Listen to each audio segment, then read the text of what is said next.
Merci beaucoup, notre papa. À chaque fois que nous avons besoin de vous. Merci beaucoup.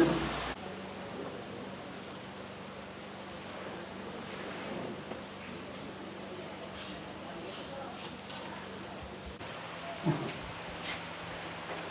Shalom, peuple de Dieu. Shalom. Nous sommes tous chrétiens, comme Madame Esther vient de nous le dire. Au milieu de nous, un berger, à l'instar d'Alexis Moutanga. Dieu a la claire vision afin de mener ton peuple à bon port, afin de... Et nous assurerons ta grandeur. 30 juin au doux soleil, 30 juin du 30 juin, jour sacré. Debout Congolais, debout Congolaises. Et pourquoi nous devons nous mettre debout? Parce que nous sommes unis par le sort. En fait, qui est Congolais dans la salle?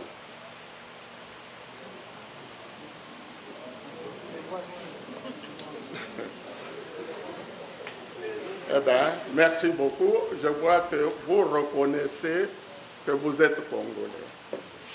Mais est-ce que vous pouvez me dire à partir de quel moment vous vous êtes réellement rendu compte que vous êtes Congolais?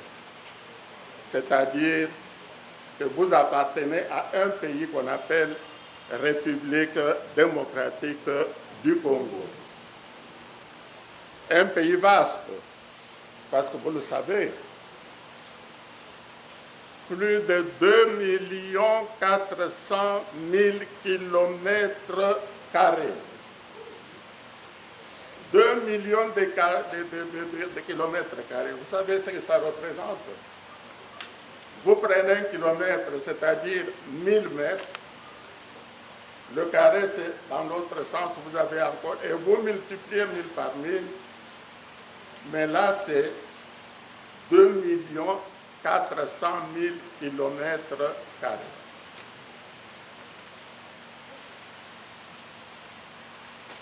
La maman vient de nous dire tout à l'heure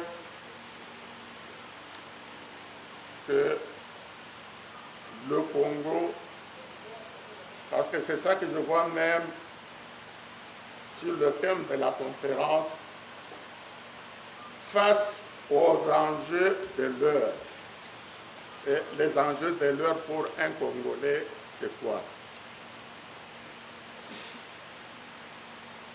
Tout simplement parce que le pays est en train de traverser une situation de plus alarmante. 2 400 000 kilomètres carrés avec un fleuve qui s'appelle le Congo, qui prend ses origines dans une de nos provinces qui s'appelle le Katanga. Et imaginez-vous que ce fleuve monte calmement, sans précipitation. Il monte calmement, il sort de la province du Katanga, il entre dans la province de Maniema, il traverse les deux Kivu nord et sud. Ce fleuve arrive dans la province orientale et ne s'arrête pas là. Il continue. Au lieu de monter au nord ou d'aller à l'ouest, non, il continue, il descend pour traverser la province de Bandundu. Et lorsque vous sortez ici, vous le regardez à Kinshasa, vous voyez un fleuve qui coule, et bien c'est le Congo. Il continue calmement dans la province du Bas-Congo, et puis arrive à l'océan où il se jette également calmement. après avoir ramassé pratiquement les eaux que nous voyons ici, eh bien, ce sont des eaux qui viennent de toutes les provinces de la République. C'est pour cela qu'on appelle bassin du Congo. Et c'est un bassin, mes chers amis, formidable, parce que ce bassin, il traverse également l'équateur. Et lorsqu'il traverse l'équateur, ça veut dire que toutes les rivières qui sont au nord de l'équateur et toutes les rivières qui sont dans le sud de l'équateur se versent également dans cette rivière. De manière que, lorsque vous le voyez ici, vous pouvez vous demander par quel miracle ce fleuve fait tout ce tour sans jamais quitter le pays. Ce fleuve arrive au Bas-Congo, le site qu'on appelle Inga. Il fait des gestes. Et lorsque les scientifiques, les techniciens, électriciens arrivent, ils se disent, mais non de Dieu, ce fleuve est en train de créer un miracle sur ce site. Pour quelle raison? Eh bien, pour la simple raison que, à ce niveau-là, le débit du fleuve Congo est le plus riche de tous les fleuves qui existent dans le monde. Et à cet endroit également, le fleuve connaît une pente qui est tellement forte que l'eau peut couler avec beaucoup de vitesse. Alors les techniciens regardent de près et disent, mais nom de Dieu, à cet endroit, c'est-à-dire dans un rayon de quelques kilomètres, eh bien, vous avez une possibilité. Vous les Congolais et Congolaises, vous avez la possibilité de produire à cet endroit plus de 40 000 mégawatts d'énergie électrique.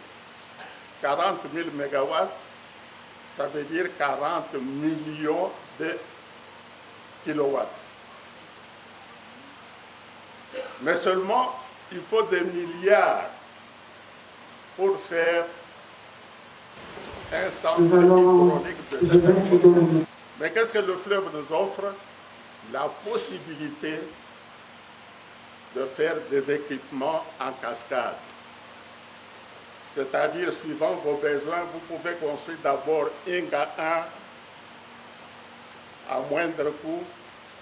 Vous pouvez construire Inga 2 après, à moindre coût.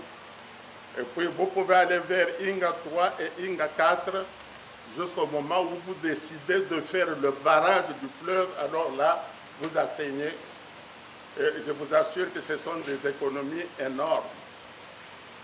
Avec cette énergie à cet endroit, vous pouvez électrifier tout le Congo et même toute l'Afrique centrale. Et ce n'est pas tout. Ça, ce n'est que du côté hydraulique. Allons maintenant province par province. Au Katanga, qu'est-ce qu'on ne trouve pas? Est-ce qu'il n'y a pas de l'uranium là-bas? Est-ce qu'il n'y a pas du cuivre là-bas? Est-ce qu'il n'y a pas de cobalt? Et est-ce qu'il n'y a pas de cassiterie, tout ce que vous voulez là-bas? Et avec le cobalt, toutes les industries automobiles du monde demandent d'avoir le cobalt parce que bientôt, les véhicules que nous regardons ici vont avoir des moteurs électriques. Et les moteurs électriques, pour les fabriquer, il faut du cobalt.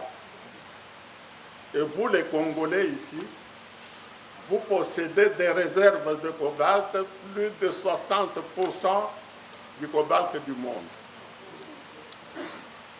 Et tous les pays qui produisent des véhicules vous regardent pour dire, mais au Congo, il y a le cobalt, moi, je ne peux pas manquer à aller là-bas. Est-ce que vous n'êtes pas fiers de ça? Nous allons à l'est du pays, vous le savez, il y a le coltan, il y a le gaz méthane, il y a le pétrole, il y a la cassitérite. Et au centre du pays, quand vous allez dans les deux Kasaï, c'est le diamant industriel, c'est le diamant de joaillerie, et c'est tout ce que vous voulez également. Et à l'ouest du pays, la même chose. Donc vous les Congolais, tels que vous voyez là, vous êtes assis sur une fortune colossale, aussi bien sur le plan hydraulique, sur le plan des minéraux, et même sur le plan de la forêt, parce que votre pays, il y a 3/4 du pays qui est couvert par les forêts. Vous n'avez pas entendu ceux qui sont spécialistes dans l'environnement vous dire que nous sommes intéressés au bassin du Congo parce qu'il y a un environnement tout à fait... Voilà.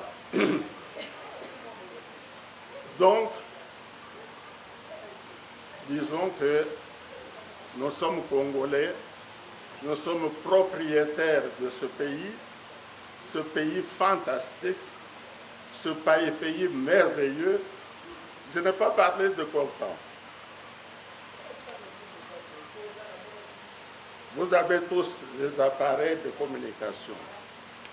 Est-ce que vous savez que chacun de vos appareils contient un certain nombre de grammes ou de kilogrammes de coltan et la République démocratique du Congo détient pas moins de 60% des réserves mondiales, je ne dis pas des réserves de l'Afrique, des réserves mondiales de coltan.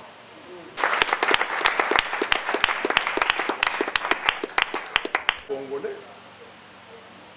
Ah, je suis Congolais. Donc si je suis Congolais, ça veut dire que je suis propriétaire de ce pays qui s'appelle la République démocratique du Congo. Vrai ou faux? Ouais.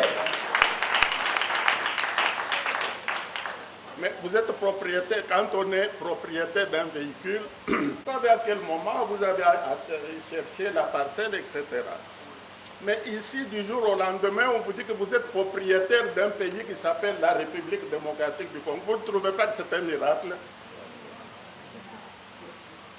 Et ce miracle vient d'où?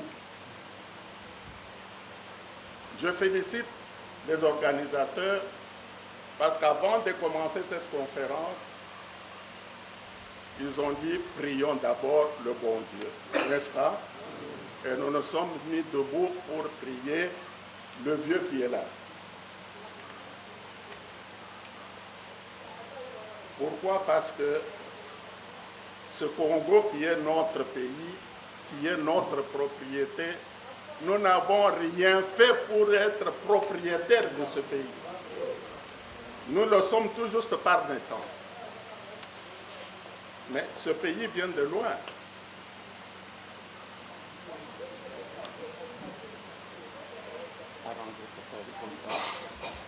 Au début de l'histoire. En 1885, j'ai dit bien 1885. Cette année-là, qui de nous était là? Est-ce que nos parents étaient là? Et nos grands-parents, ils étaient là? Eh bien, en 1885, il y avait les représentants de toutes les grandes puissances de l'époque qui se réunissaient en Allemagne autour d'une grande table pour parler de l'Afrique et parler aussi de la République du Congo à l'époque. Et lorsqu'ils parlaient du Congo, toutes les frontières que nous voyons aujourd'hui, etc., tout ça, ça a été amélioré. Un monsieur qui était là, qui s'appelait le roi des Belges, Léopold II, avait ses projets, tout ça, il a manigancé pour avoir ce pays, etc. Patati, patata. Et puis ensuite, il est parvenu à acquérir cette possession africaine comme étant une concession personnelle. Et ce monsieur, évidemment, à l'époque, il savait qu'il y avait de l'ivoire, qu'il y avait peut-être possibilité d'avoir du caoutchouc, mais le cuivre, le cobalt, tout ça, on n'en savait rien du tout. Alors, comment expliquer que de l'Allemagne, où on parlait de ce pays, qu'aujourd'hui, nous, ici, en 2023, nous prétendons être propriétaires de ce pays. Ça vient par quel miracle? C'est tout simplement parce qu'à cette époque-là, il y a quelqu'un qui nous représentait autour de tous ces conférenciers.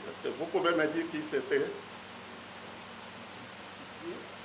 Il y a une personne qui était à cette table à Munich en 1885 qui parlait du Congo, qui disait entre le Congo m'appartient, tout ça, parce qu'en 2023, il y aura, maman, vous vous appelez comment?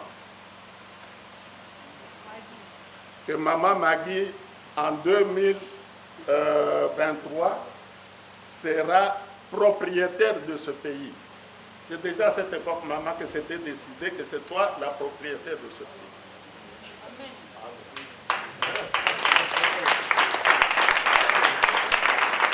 Et dans cette personne qui était là pour défendre nos intérêts, c'est le bon Dieu lui-même, vrai ou faux? Ouais.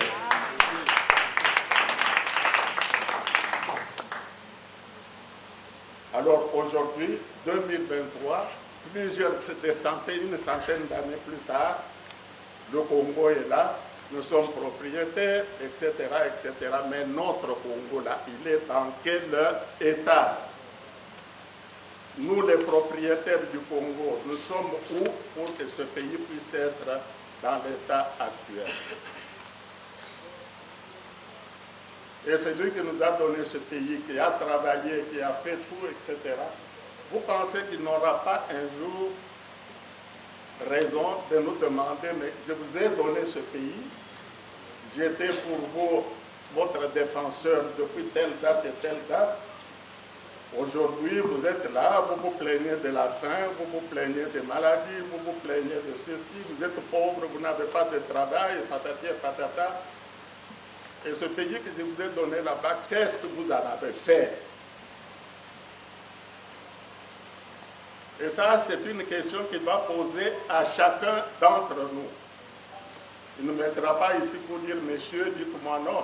Vous, personnellement, qu'est-ce que vous avez fait de votre vie? Des personnes qui sont assises le long de la route, qui sont propriétaires de grandes richesses, mais qui sont en train de mendier parce qu'ils ont faim. Nous voyons aujourd'hui des personnes qui, lorsqu'il y a des problèmes sérieux, etc., oh non, nous attendons que les Américains viennent nous dire ce qu'il faut faire. Oh, on a entendu les Français dire ceci, on a entendu les Anglais, etc. Eh bien,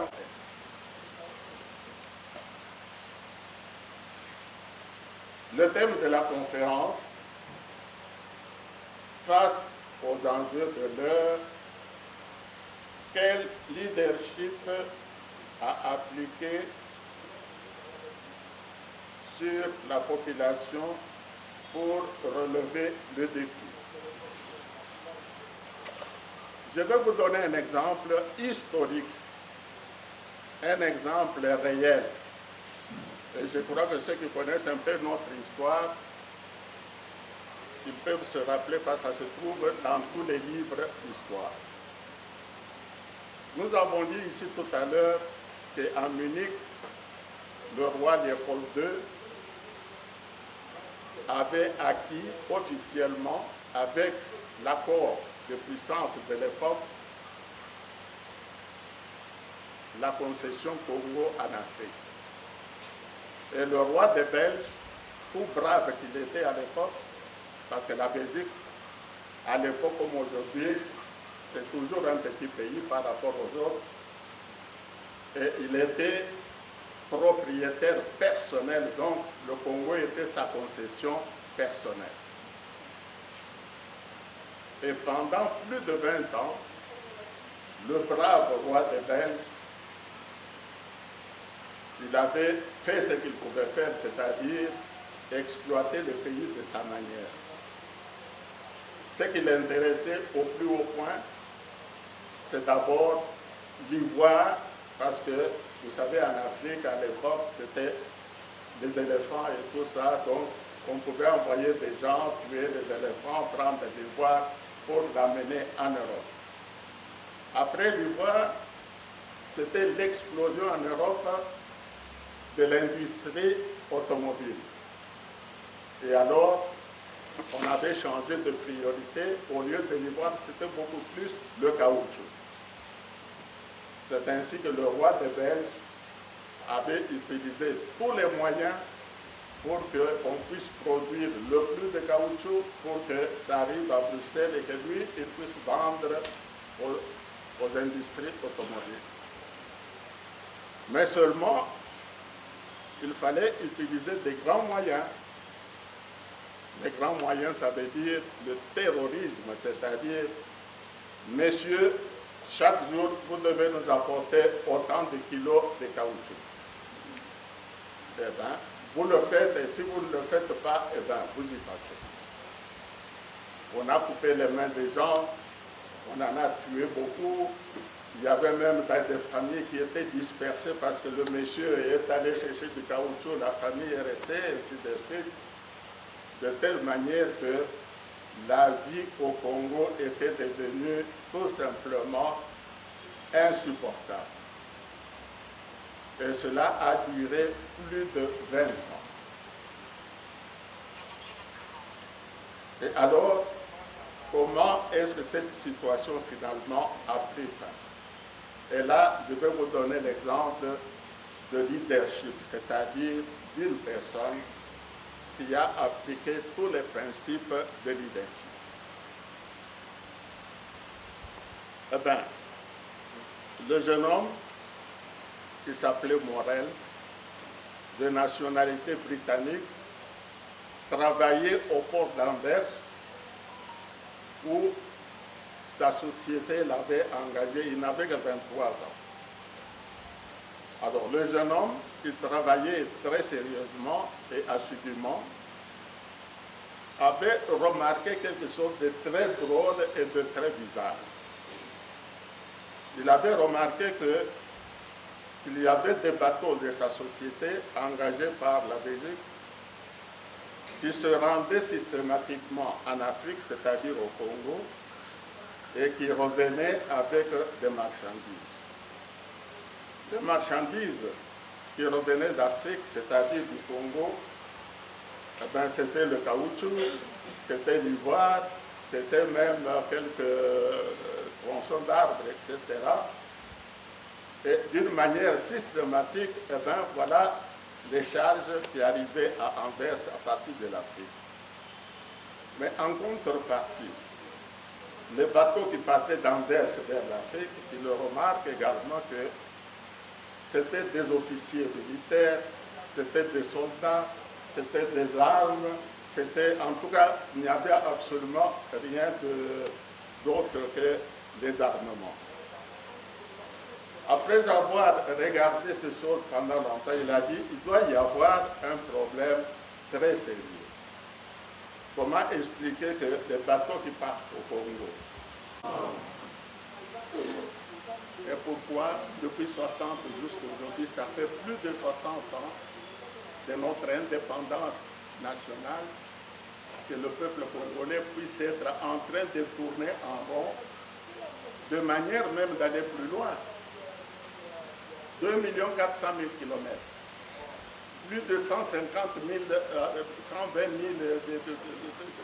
donnez le chiffre que vous voulez, des Congolais, avec une armée de plusieurs centaines de personnes.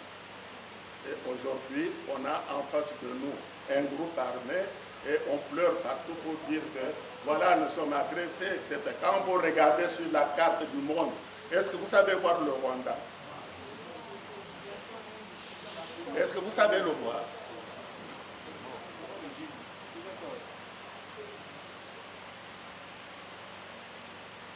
Et tout cela, bien sûr, c'est la faute de qui? Est-ce que les Congolais que nous sommes, vous pouvez vous imaginer que pendant des années, le résultat aujourd'hui, on vous dit plus de 11 millions de morts à l'est du pays. 11 millions de morts. C'est quand même, disons, la population. Est-ce qu'au Congo-Brazzaville, on a 11 millions de personnes? Depuis 20 ans. 11 millions de personnes. Plus de 250 groupes armés.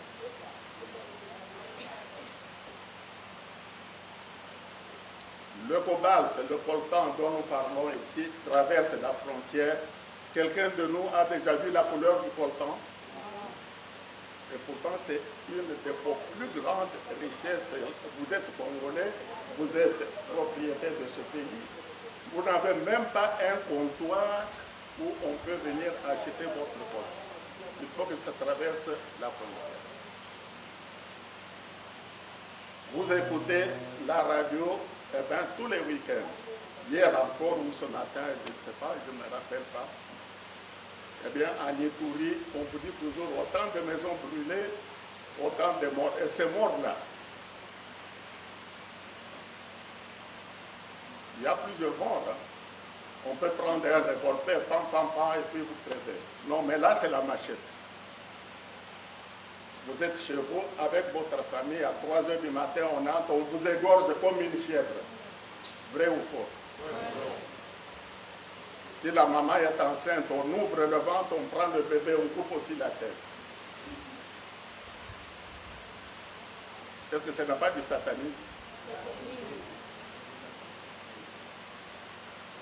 Toutes nos richesses à l'est du pays. Nous avons du gaz méthane dans le lac Kivu. Eh bien, dans le lac Kivu, c'est le lac qui nous sépare du Rwanda. Eh bien, depuis plus de 10 ans, le gaz est exploité de l'autre côté, du côté congolais, dans le lac Édouard. C'est des milliards de mètres cubes de pétrole. Eh bien, ce côté-là, c'est l'Ouganda qui a installé des pipelines tout puissants et qui tire tout le pétrole de l'autre côté. Du côté congolais,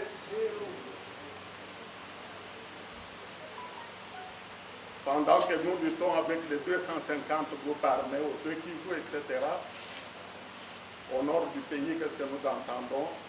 Eh bien, dans la province de Bazouélé, c'est aussi une région, une province qui est envahie par les envahisseurs, des monolithiques qui viennent du nord, et qui s'appellent des Mbororo, etc. Et vous ne pouvez pas aller vous balader là-bas. Et les nations, ce sont des réfugiés climatiques.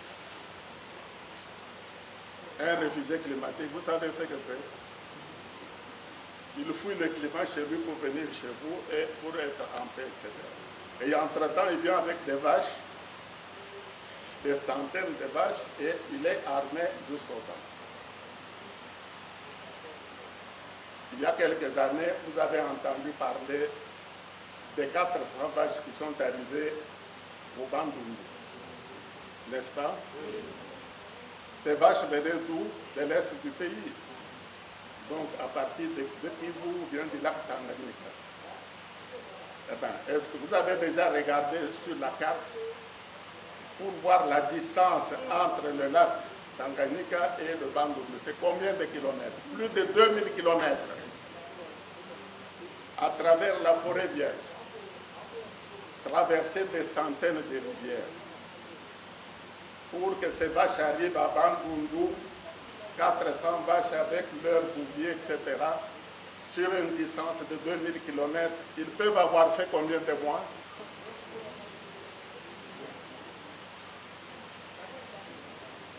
Et lorsqu'ils sont arrivés à Bandundu, nous étions là, on a regardé à la télévision, et puis aujourd'hui c'est un fait divers. Ces gens qui ont traversé votre pays pendant des centaines de semaines, etc., qui ont fait... Mais vous avez 400 vaches, vous devez traverser une rivière comme le Kasaï, etc. Vous pouvez faire combien de temps pour que vos vaches traversent? Ce n'est pas des semaines. Et il n'y a pas que le Kasaï, il y a toutes ces rivières sur une distance de 2000 km. Et vous amenez votre vache au Bandundu sur 2000 km pour la vendre à quel prix? Est-ce qu'ils ont vendu ces vaches à un prix à $10 000 la vache? Alors pourquoi ils se sont donné toute cette peine de faire des mois et des mois sur 2000 km à travers la forêt vierge? La forêt vierge, vous savez, c'est des marécages. Hein? Il y a aussi des serpents, hein? Il y a aussi des léopards. Eh bien, ces gens ont traversé quand même ça pour arriver avec les vaches au Bandundu. Est-ce que vous ne voyez pas qu'il y a autre chose? Et vous, les Congolais, vous étiez où pour dénoncer ça? Vous avez attendu que votre voisin peut-être vous dise ce qu'il faut faire. Et aujourd'hui, la série continue. Au Congo-Brazzaville, le Rwanda est venu là-bas pour acheter 120 000 hectares de terre en face de notre pays. Donc de l'autre côté, ils ont acheté ces terres pour en faire. Entre-temps, on signe des contrats avec les Anglais pour dire envoyez-nous tous les Arabes terroristes là que vous avez là-bas, que vous ne voulez pas, etc. On les attend pour qu'ils arrivent au Rwanda. Est-ce que le Rwanda sera délogé? Et si un jour vous vous réveillez, on vous dit que tous ces gens-là sont en face de vous ici à Chongakomo.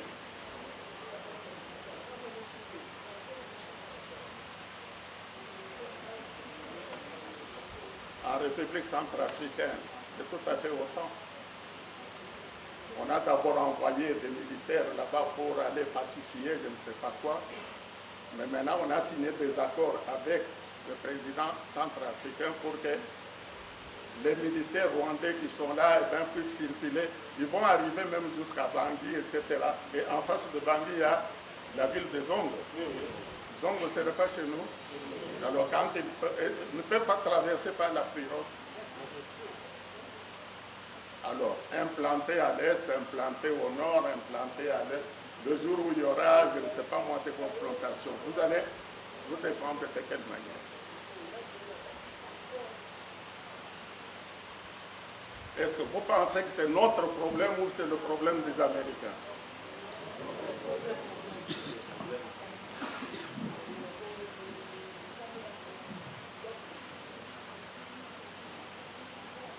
Il y a un président américain qui a dit, avant de penser à ce que votre pays peut faire pour vous, posez-vous d'abord la question de savoir qu'est-ce que vous pouvez faire pour votre pays.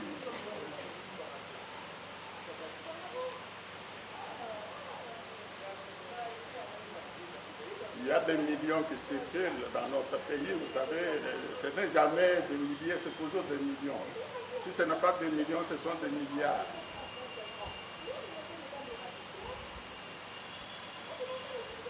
Est-ce que vous avez déjà entendu que 2 ou 3 ou 4 Congolais se sont mis ensemble, ils ont créé une société pour produire tel ou tel produit d'hier, etc. Vous avez entendu ça? Par contre, les étrangers, ils viennent chez nous et alimenter là-bas, quelque chose là-bas, ils les installent des usines de production de tous les alcools imaginables. Vous avez les eaux d'eau, vous avez je ne sais pas quoi, et dans ces bouteilles, vous n'avez jamais moins de 46% d'alcool. Il y a des produits chimiques, il y a du sucre, etc. De telle manière qu'à la fin, on va se retrouver avec une jeunesse Parce que ce n'est pas seulement la jeunesse. Vous pensez que les autres, il n'y a que les jeunes qui boivent ça. Et même les papas de famille. Hein. Eh bien, quand vous aurez les pères de famille et les jeunes dans les autos tous avec des chicates et consorts, vous pouvez vous dire que vous avez quel peuple. Tous ces problèmes dont on parle ici, des milliards, des millions, des projets minéraux et consorts, qui va s'en occuper? Est-ce que vous pensez que ce n'est pas un objet de réflexion et même de prise de conscience? C'est comme cela, mes chers amis. Vous savez, on peut parler de ça pendant des heures et des heures, mais la première des choses que nous voulons, c'est que vous, les Congolais, les propriétaires à qui Dieu a donné ce pays, vous puissiez d'abord avoir la conscience que toutes ces choses-là vous appartiennent. Vous êtes propriétaire et puis c'est votre propriété. On a eu des élections en 2006. On a eu des élections en 2011. Et puis des élections en 2018. Est-ce que le peuple congolais a compris qu'il faut donner sa confiance, non pas à son petit frère ou à son, parce qu'il est de votre village, etc., mais à des hommes qui ont la conscience professionnelle pour faire avancer le pays et faire avancer, parce que nous sommes un peuple et n'oubliez pas que nos héros de l'indépendance, avant de mourir, ils nous ont laissé un héritage qui est tout simplement fantastique. Parce que cet héritage, c'est l'hymne national que nous venons de chanter. Et cet hymne national vous dit « Debout ». Et quand ils disent « Debout Congolais », c'est-à-dire si vous êtes assis, vous êtes endormi, vous vous mettez debout parce que nous sommes unis par le sort. Et plus loin, ils vous disent que par le labeur, c'est-à-dire par notre travail, nous devons faire un pays plus beau que... Parce que le pays que nous vivons aujourd'hui, est-ce qu'il est plus beau qu'il y a 20 ans? Les colonnes que nous avons dans nos cités, etc. Est-ce qu'on avait ça il y a 30 ans? Et vous ne pensez pas que ça va être pire demain qu'aujourd'hui? Et lorsqu'il y aura des colonnes partout, des mongondo partout, etc., nous allons survivre de quelle manière? Est-ce que ça nous concerne ou bien ça concerne les Français? C'est cette prise de conscience, de comprendre d'abord que le bon Dieu nous a donné un pays merveilleux, un pays plus grand, un pays ceci, cela, et que chacun de nous est responsable de cette propriété-là qui est votre propriété. Est-ce que quelqu'un peut prétendre que moi, j'ai plus droit à la RDC que quelqu'un d'autre dans la vie ici? Parce que nous avons les mêmes droits, parce que nous sommes citoyens du même pays. Et le comble de tout, c'est que actuellement, mes chers amis, le monde, comme on le dit, devient comme un grand village. Le monde est devenu comme un grand village. Et pourquoi les gens disent ça? Parce que si vous avez une connaissance au Brésil, vous prenez votre téléphone, vous pouvez causer avec lui comme s'il était à côté de vous, vrai ou faux? Vous avez besoin peut-être d'un peu d'argent parce que vous êtes dans le besoin urgent, etc. Vous téléphonez à celui qui est à Montréal et dans quelques minutes, si c'est $500 ou $1000, vous les avez, etc. Comme par miracle. Lorsque vous voulez vous déplacer pour aller en Afrique du Sud, vous prenez votre avion et 2 ou 3 heures après, vous êtes à Jobourg. Donc le monde actuel est devenu comme un grand village. C'est ça qu'on appelle la mondialisation. Et nous ne pouvons pas y échapper, la mondialisation. Mais dans un grand village, parce que nous, quand on était jeunes, on connaissait, vous les Quinois, il y en a peut-être qui n'ont jamais été au village. Mais dans un village, vous avez des cases, des maisons. Vous voulez aller chez l'oncle, vous traversez, vous êtes chez l'oncle. La tante, la même chose. Alors, dans ce grand village international, quelle sera la place de la République démocratique du Congo? C'est-à-dire, on est sur une rue, on dit, voilà la maison qui s'appelle la RDC. Mais comme par hasard, nous avons actuellement un président qui s'appelle Fachi Béton. Hein?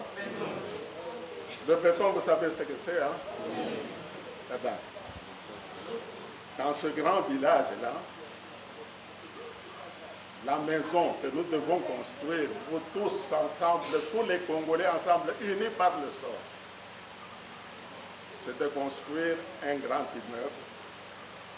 Avec combien d'étages? Nous avons combien de provinces? Eh bien, un immeuble de 26 étages que nous allons construire avec du béton. Mais pour que le béton puisse être de bonne qualité,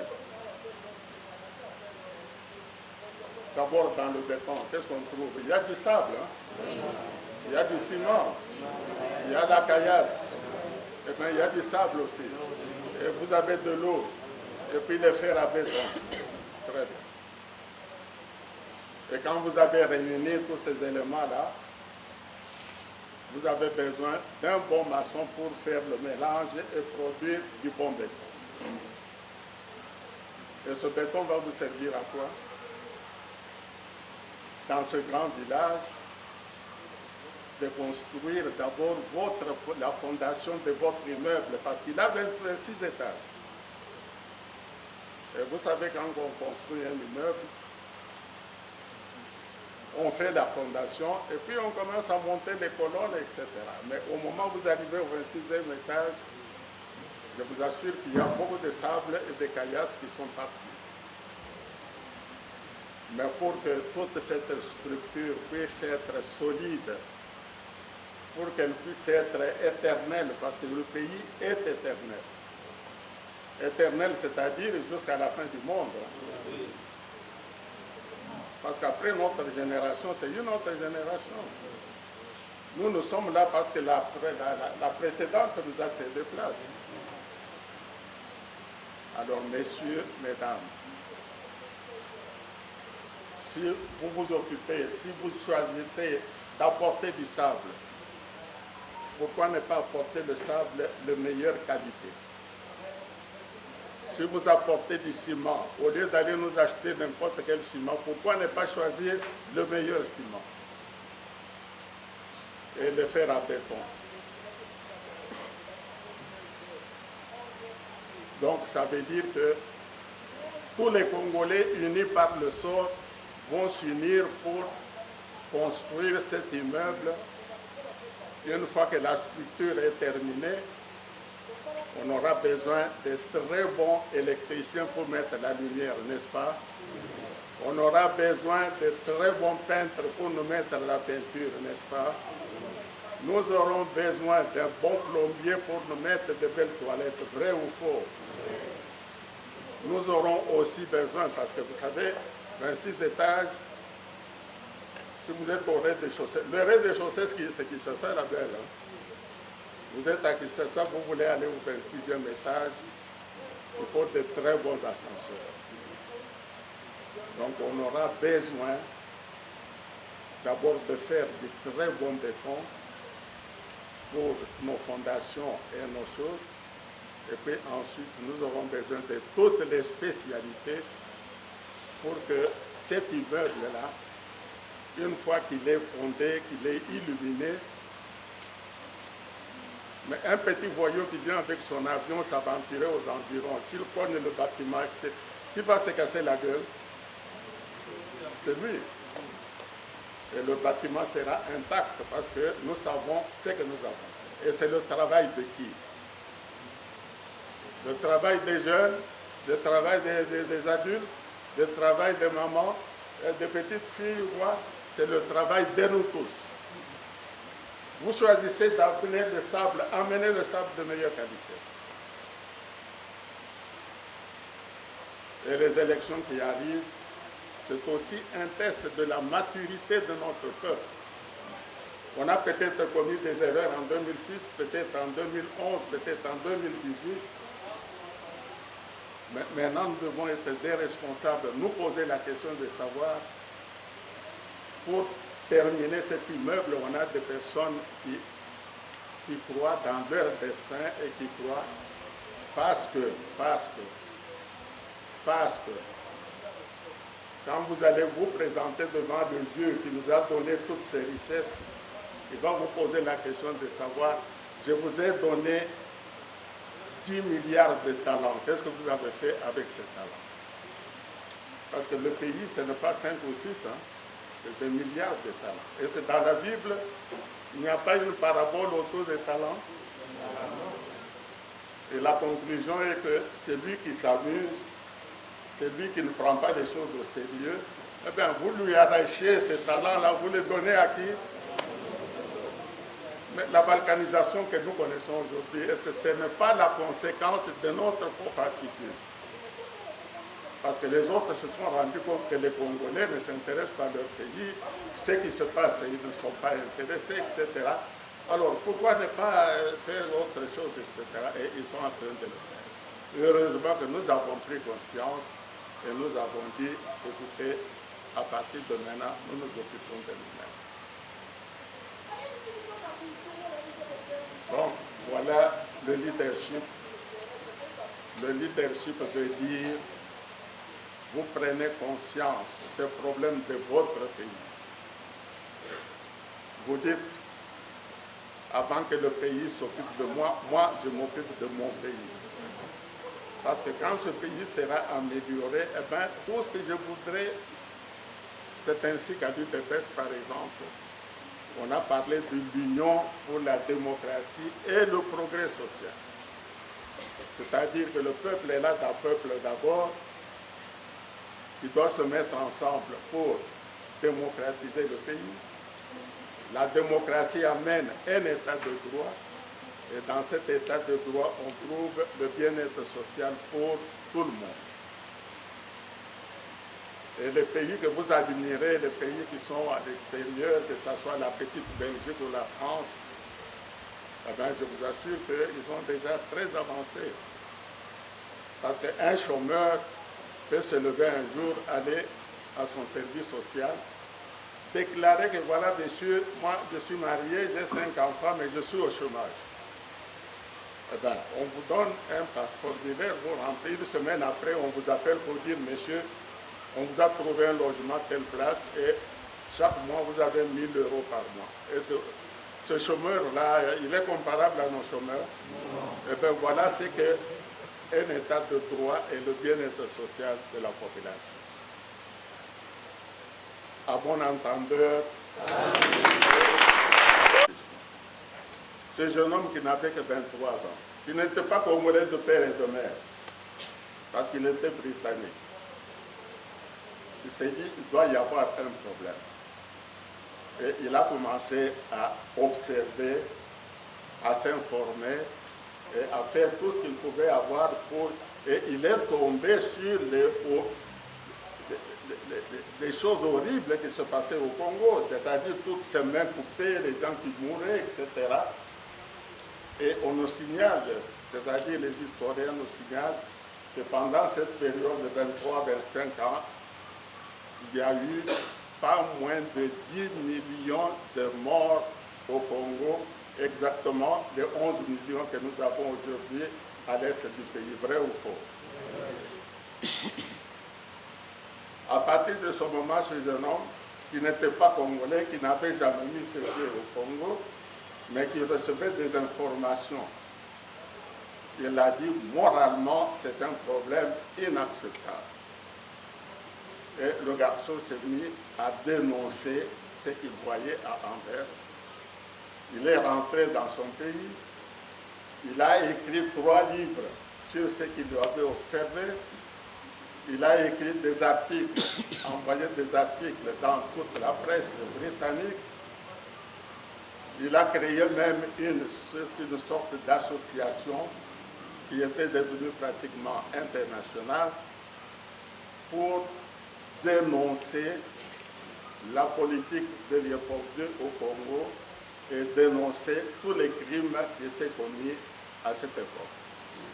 Résultat, il avait sensibilisé tellement de monde qu'à un moment donné, il est allé même jusqu'aux États-Unis. Et là, il a également fait la même chose, des articles dans les journaux, etc., de telle manière qu'à un moment donné, les gens étaient tellement conscients de ce problème. Ils ont même envoyé des personnes sur place pour se rendre compte de la réalité. Des gens sont venus dans notre pays et ils ont vu que ce que le jeune homme dénonçait était la réalité. C'est pour cette raison que le monde s'est mis debout, les Américains y compris, pour dire à Léopold, monsieur, stop, à partir d'aujourd'hui, ça ne peut plus continuer. C'est ainsi que le roi avait démissionné et il avait cédé la Belgique, ou plutôt le Congo, à la Belgique. Et ça, c'était l'action d'un homme, mettons d'un jeune homme de 23 ans, et qui était arrivé avec sa force, avec sa détermination, parce qu'il ne pouvait pas supporter le mal, et il a lutté contre ce mal de manière que finalement, la colonie est passée à la Belgique, et puis la Belgique est venue nous la céder en 1960. Nous qui sommes propriétaires de ce pays, est-ce que nous connaissons même le nom de Morel? Vous me permettez? Éventuellement, avant de savoir quel leadership nous pouvons appliquer pour... Eh bien, il y a un dicton qui dit il n'y a pas de mauvaises troupes, il n'y a que des mauvais chefs. Le peuple congolais est-il différent du peuple français?